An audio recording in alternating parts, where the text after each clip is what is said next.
ભગા તળાવ ધનેશ્વર હનુમાનજી મંદિર ખાતે હનુમાન જયંતિ નિમિત્તે મહાયજ્ઞ યોજાયો। ભગા તળાવ વિસ્તારમાં આવેલા ધનેશ્વર હનુમાનજી મંદિરે હનુમાન જયંતિના અવસરે મહાયજ્ઞ સહિતના ધાર્મિક ઉત્સવોનું આયોજન કરવામાં આવ્યું હતું।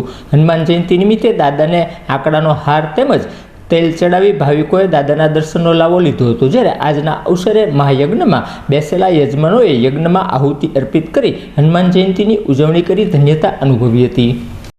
એટલે શાસ્ત્રમાં કીધું છે કે માગવાના અધિકારી તમે બન્યા એટલે તમારી પાસે આ માગ કરાયો।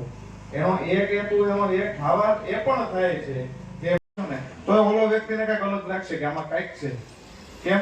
કારણ કે તમારા લલાટ ઉપર તમારા કપાળમાં લખાઈ ગયું હોય છે કારણ કર્મ કર્યું છે। ઉપર જે વિધાતાના લેખ છે ને એમાં નથી કર્મ જ્યારે સત્કર્મ જોડાય શબ્દ સાથે આવી જાય ધર્મનું કાર્ય ધર્મ કર્મ કીધું ને એમ ધર્મ કર્મ જ્યારે થશે ને ત્યારે આપોઆપ એ વસ્તુ રીતિ ધન્યવાદિકારસ્તે માં ફલેશુ કદાચન દ્વારકાધીશે કીધું છે ભાગવતમાં કે તમે ખાલી કર્મના જ અધિકારી છો ફળની ચિંતા ન કરો। તમે કદાચ કર્મ ભૂલી ગયા ઓમ હરે નમઃ ઓમ વિષ્ણવે નમઃ એટલું ખાલી થાય છે ને ઈ નોંધ ઉપર લેશે ઈશ્વર। ત્યારે કોઈને કહેવા નહીં જવું પડે કે મેં આ કર્યું હતું।